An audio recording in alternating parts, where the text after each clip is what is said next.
કોળી સમાજના આગેવાન નવનીત બાલધિયા ઉપર જીવલેણ હુમલો થયો હતો। જયરાજ આહિર આ સમગ્ર મામલે જેલમાં ગયા હતા અને અત્યારે હાલ જે રીતે જયરાજ આહિરને જામીન મળ્યા છે તે સમગ્ર વિષયને લઈને જયરાજ આહિરના વકીલ દ્વારા ઘણા બધા ખુલાસા કરવામાં આવ્યા છે। એટલું જ નહીં, કઈ શરતના આધારે જયરાજ આહિરને જામીન મળ્યા છે તેના વિશે વિગતે વાત કરીએ। નમસ્કાર, હું હંસિની અને તમે જોઈ રહ્યા છો નિર્ભય ન્યૂઝ। બગદાણાની અંદર આપણે જોયું હતું કે જે નવનીત બાલધિયાનો સમગ્ર વિવાદ સામે આવ્યો હતો કે જેમાં આક્ષેપો જયરાજ આહિર ઉપર લાગ્યા હતા। જયરાજ આહિરને એસઆઈટીએ 2 વખત પૂછપરછ માટે બોલાવ્યા હતા અને બીજી વખતની પૂછપરછ બાદ જયરાજ આહિરની ધરપકડ કરવામાં આવી હતી।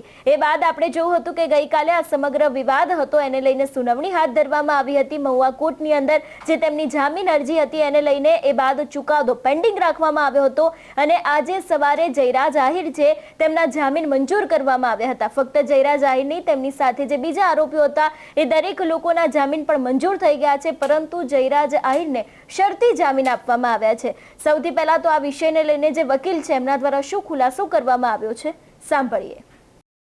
બગદાણા બહુચર્ચિત પ્રકરણમાં નામદાર કોર્ટ સમક્ષ 6 આરોપીઓના કુલ 3 અલગ અલગ જામીન અરજીઓમાં એમાં અજય ઉર્ફે મોટું, મંજીભાઈ ભાલિયા, નાજુભાઈ ધીંગાભાઈ કામળિયા તેમજ જયરાજભાઈ માયાભાઈ આહિર સહિતના 3 અલગ અલગ જામીન અરજીમાં 6 આરોપીઓને મહુવાના સેશન્સ કોર્ટ દ્વારા જામીન મુક્ત કરવાનો હુકમ કરવામાં આવેલ છે।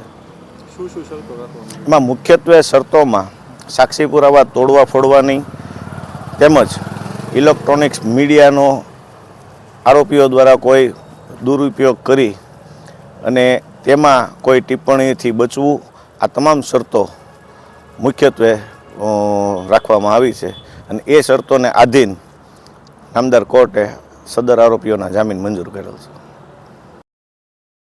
બગદાણા વિવાદની વાત કરવામાં આવે તો આ સમગ્ર વિવાદની અંદર 8 આરોપીઓની ધરપકડ છે તે બગદાણા પોલીસે કરી હતી ને 6 આરોપીઓની ધરપકડ એસઆઈટી દ્વારા કરવામાં આવી હતી। હવે જ્યારે અત્યારે હાલ દરેક લોકોને જામીન મળી ગયા છે, આની પહેલા 8 આરોપીઓ હતા એ લોકોના જામીન મંજૂર થઈ ગયા હતા, એ લોકોને પણ શરતી જામીન આપવામાં આવ્યા હતા, એ લોકો જેલમુક્ત થયા હતા અને જયરાજ આહિરને પણ હવે જ્યારે જામીન મળી ગયા છે ત્યારે આ સમગ્ર વિવાદની અંદર ક્યાંક ને ક્યાંક કોળી સમાજના લોકો છે, જે લીગલ ટીમ છે તે હવે હાઈકોર્ટમાં જઈ શકે છે એવી પણ શક્યતાઓ લાગી રહી છે। કારણ કે અત્યાર સુધી જે રીતે કોળી સમાજના આગેવાનોની નિર્ભય ન્યૂઝની સાથે વાતચીત થઈ હતી ત્યારે તેમના દ્વારા એક જ વાત કહેવામાં આવી છે કે હવે હાઈકોર્ટના દ્વાર ખખડાવવામાં આવશે। ખાસ કરીને આપણે ગઈકાલે જોયું હતું કે નવનીત બાલધિયા છે એ પણ મહુવા કોર્ટ પોતાની વાંધા અરજી લઈને પહોંચ્યા હતા।